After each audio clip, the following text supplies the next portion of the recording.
Here's our second example in 3.3 day 2 about graphing log functions by hand. And I mentioned in the last one that we could use transformations alone for these as long as we've got a graph sitting right here. That would be fine to do. That would save you some work if you have this one sitting there next to you. But I'm going to again go through this by the 3-step method by hand just to make sure that you're able to see another example of it.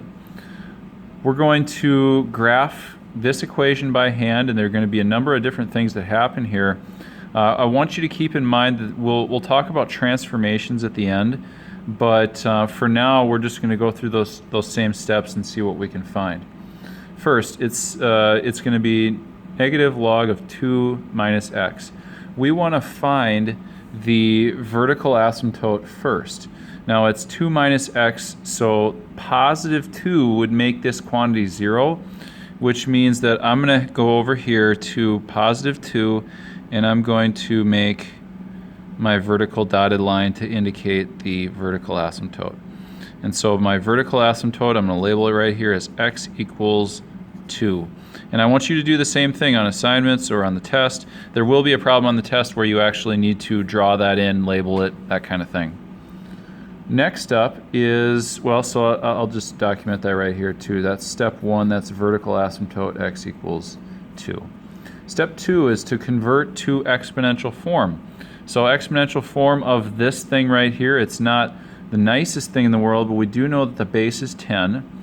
And so we have a base to an exponent to a result, but the thing that doesn't work really well in this case is that there's a negative sitting out in front. So before I do anything with this exponential form, I'm going to divide everything by negative 1 and transfer that over to the y. So it's going to be negative y equals log base 10 of 2 minus x. Okay. Now I can put it into exponential form. That exponential form will be base to the exponent equals the result. So that's 10 to the negative y equals 2 minus x. And again, I kind of like to have x by itself. So I'm going to solve this for x just to make the xy table a little easier to work with. So I can do that first by subtracting 2. So I get 10 to the negative y minus 2 equals negative x. Then I can divide by negative 1 because I need that x to be positive if it's going to be isolated. And so x equals negative 10 to the negative y plus 2. So there's my exponential form, step 2. That's an important part of this whole process. Step 3 is to write an xy table. And again, I only have to have really 2 points to graph this one. That's the minimum I'm asking you to do. So I will demonstrate that as well. But again, we want to work with exponents that are really easy numbers. And so I'm going to take and try to get a 0 in here. So that would mean choosing 0 for y. So I'm going to put 0 in for y. So that's 10 to the 0. Now, one thing to be really careful about is that when I put in 10 to the 0, it's still going to be negative 10 to the 0. So that's a negative 1. That means that we're going to have negative 1 plus 2, which is going to give me 1. So my first point is 1, 0.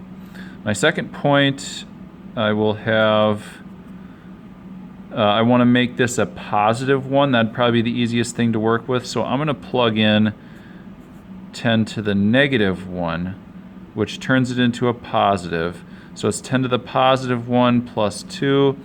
So that negative again is still hanging around there, and so we'll have negative 10 plus 2, so giving me negative 9, meaning that, whoops, I forgot to put negative 1 in here. That's going to make a negative 9 come out of that. So once I do those things, I've got the points, I can plot them. So 1, 0, that's right here. And then negative 9, negative 1, 2, 3, 4, 5, 6, 7, 8, 9, negative 1. So here's my other point right there. Now I have to connect those. Now keep in mind what's happened so far. We got to think about the about the transformations that we've done. Notice that there was a negative in front of the x. That's a reflection over the y-axis.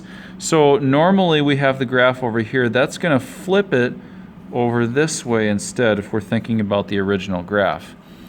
The other one that we have is the negative out in front, so that's going to flip it over the x-axis too, and so now we're talking about a graph maybe that looks something like this. So we've got to keep that in mind as we're doing this and be careful about how we graph it. Also, you know, you can check these on your calculator as well, but we're just kind of running through the way to do this by hand. But what that means here is that I'm going to have this, and it's going to go up towards the asymptote in the positive direction that way. This one's going down here. So you do need to know the shape of the original graph, what's kind of been done with the transformations, but then you let the points and the asymptote take over and you know, kind of provide a framework for the rest of that problem.